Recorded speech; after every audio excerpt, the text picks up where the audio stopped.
प्यारे बहनों और भाइयों, आपने मेरे 3 अभी कार्यक्रम देखे हैं और उसमें आपने बड़ी तारीफ करी है। तो मेरा जो लक्ष्य है, मैं professor doctor D S. Agrawal, Delhi university से रिटायर्ड प्रोफेसर हूँ और अब मैं योग, आयुर्वेद, पामिस्ट्री इन विद्याओं के ऊपर अध्ययन कर रहा हूँ। तो इसी कड़ी में मैंने सोचा कि जो व्यक्ति है, वो निराश, दुखी क्यों होता है? तो अभी आइडिया होगा आपको कि जो रिद्धियाँ और सिद्धियाँ के बारे में पिछली बार मैंने चर्चा की थी कि उनके जो नाम बताए थे, उनकी चर्चा की है मैंने। तो इससे मैं आपको एक अंदर एक बहुत ही प्रेरणा आपको आई होगी और इससे आपके अंदर इच्छाएँ आई होंगी कि भी हम इन शक्तियों को कैसे विकसित करें। क्योंकि ये आज का एक रहस्य हो गया है, जगह-जगह बड़े-बड़े सिद्ध पुरुष भी हो गए हैं, सिद्ध महात्मा भी हो गए हैं और अपने क्षेत्र में जो भी कार्य करते हैं, वो एक प्रकार की सिद्धि ही है। तो इन सिद्धियों को कैसे प्राप्त करते हैं? तप के द्वारा, धन के द्वारा या ईश्वर की कृपा से। जैसे अब हमारे यहाँ देवी-देवताओं को बहुत सारी सिद्धियाँ मिली। हनुमान जी को जानकी माता ने सिद्धि दी है। अष्ट सिद्धि नवनिधि के दाता, असबर दीन जानकी माता।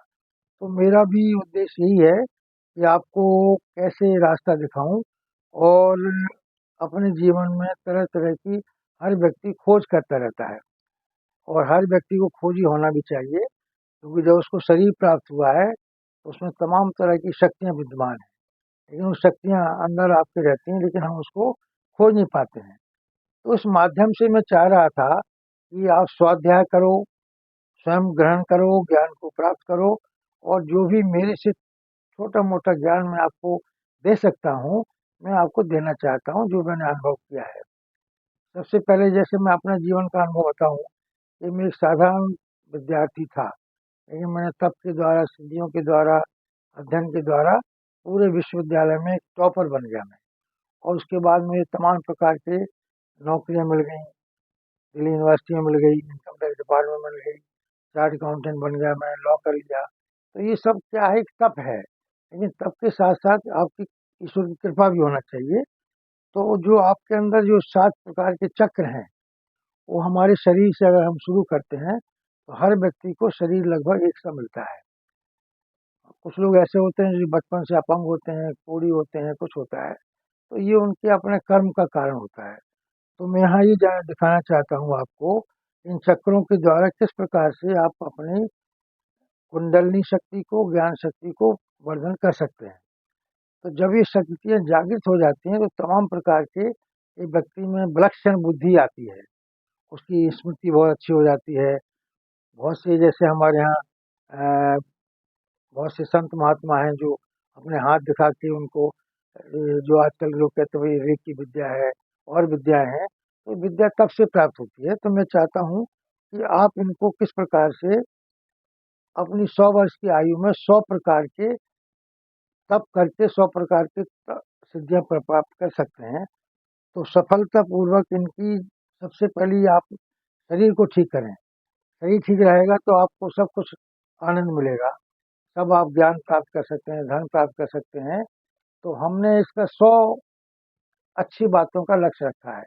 जैसे कल मैंने ज़िक्र किया था, एक परखने की शक्ति, है? याददाश्त की शक्ति। तो ये 100 क्या चीज़ें हैं, तो जैसे हम बदलेंगे तो युग बदल जाएगा, हम समझेंगे तो वातावरण बदलेगा। तो मनुष्य को जो है एक बहुत ही अच्छा एक प्राणी है, तो समाज, देश, संसार को सुखी करना भी हमारा एक लक्ष्य है। हमारी जो ज़िंदगी है अपने सोच विचारों से ही चलती है और जैसा हमारा नज़रिया होता है, वैसे ही हम बनते जाते हैं। तो मैंने इससे बहुत सारी बातें करी हैं आपसे। तो सबसे पहले ये कि हमें शिक्षा प्राप्त करनी चाहिए। जितनी शिक्षा आप करेंगे, ग्रहण करेंगे, स्वाध्याय करेंगे, डिग्री लेंगे, उससे आप जुड़ करके अपनी शक्तियों को, ज़िंदगियों को बहुत ही मूल्यवान बना सकते हैं, ताकि ज़िंदगी आपकी सुखी, समृद्ध और सफल हो जाए। तो यह रास्ता जो है जानना बहुत ज़रूरी हो गया है कि हम 100 वर्ष तक कैसे जी सकते हैं। आज हम देख रहे हैं कि दोबारा से बहुत से लोग बीच में जब कोरोना काल था तो बीमारियाँ आदी हो गई थी, क्योंकि उसका जीवन एकदम नेचुरोपैथी, साधारण इनसे जुड़ा हो गया था। लेकिन अब जैसे जैसे दोबारा हम वातावरण हमारा बदल रहा है, तो उससे हमारे उद्देश्य की पूर्ति नहीं हो पा रही है। तो इसलिए जीव कहाँ से आता है ये भी जानना चाहिए, कहाँ जाता है ये भी हम लोगों को जानना चाहिए। तो ऐसा देखा गया है कि कोई व्यक्ति 100 वर्ष तक से ज़्यादा भी जीता है और कुछ व्यक्ति अल्पकाल में ही मृत्यु को प्राप्त कर जाते हैं। तो ये कर्म का फल है, किसका फल है ये हमें जानना चाहिए। ये ईश्वर की कृपा से होता है या हमारे ज्ञान से होता है। तो जब आश्चर्य होता है कि मृत्यु के बाद भी क्या पुनर्जन्म होता है या नहीं होता, ये भी हमें जानने की उत्सुकता रहती है। ये हम आप जान सकते हैं इस सब ज्ञान के द्वारा।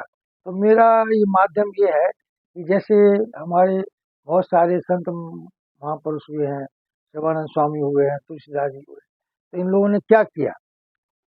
राम एक मनुष्य रूप में पैदा हुए, लेकिन उनमें सब प्रकार के तप किए उन्होंने, तब जाके वो राम बन गए।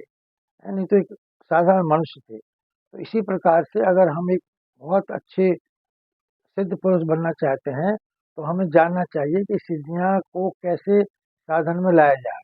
तो तप के द्वारा, ध्यान के द्वारा, ज्ञान के द्वारा ये प्राप्त हो सकता है। जैसे हमने इटली के अंदर एक समाधि लगाई, अ, उसमें जमीन के अंदर एक अपने विद्यार्थी को 48 घंटे के अंदर जिंदा लगा दिया, और 48 घंटे के बाद बीच में डॉक्टर ने कहा ये तो मर गया है। तो वो एक प्रकार की तपस्या है, सिद्धि है, एक प्रकार की साधना है। तो हमारा जो लक्ष्य है इस माध्यम से बताने का, अवेयरनेस पैदा करना। लोगों में क्या है कि आजकल बड़ी भाग दौड़ की जिंदगी है, वो सारी छोड़ आधी छोड़ सारी को धावे, सारी मिले ना आधी पावे, ये कहावत होने लगी है। तो शरीर का वो ध्यान नहीं देता है। वेस्टर्न वर्ल्ड में यही हुआ कि अमेरिका में, यूरोप में लोगों ने 35 से 50 वर्ष तक खूब मेहनत करी और ये सोचा कि हम इसका आनंद लेंगे, लेकिन 50 के बाद बीमार हो गए। तो ऐसी ज़िंदगी भी बेकार है। तो हमारा आपसे अनुरोध ये है कि आप जो है आनंद पूर्वक जिएँ, सुविधाओं का लाभ उठाएँ, लेकिन उसके दासी ना बनें, गुलाम ना बनें। तो ये आपको मैं जगाना चाहता हूँ कि आप जागृत रहें, अवेयरनेस रहे कि हम जो भी कर्म करें, वो निरंतर परमात्मा को समर्पित करें। जो भी उसका हानि और लाभ और जीवन में होगा वो परमात्मा ही देखेगा। जब ये भावना आपकी आती है तो आधा आपका जो तनाव है वो कम हो जाता है। जिस प्रकार से आप अपना पैसा बैंक में रखते हैं, काफ़ी सेफ्टी होती है, लॉकर में रखते हैं सेफ्टी होती है। उसी प्रकार से हर व्यक्ति को आज के इस तनावपूर्ण वातावरण में अपना कर्म करके सारा समर्पण परमात्मा पे करना चाहिए, यही मैं आप लोगों से चाहता हूँ। और तभी योग के बारे में आपको अभी बताऊँगा, आज इसी बात को जागृत भी करना चाहता हूँ, चेतन करना चाहता हूँ कि 100 कल्प लो, 100 साधन बनाओ, 100 साधन से 100 वर्ष तक जियो और इच्छा मृत्यु को प्राप्त करने का अभ्यास करो। बहुत बहुत धन्यवाद।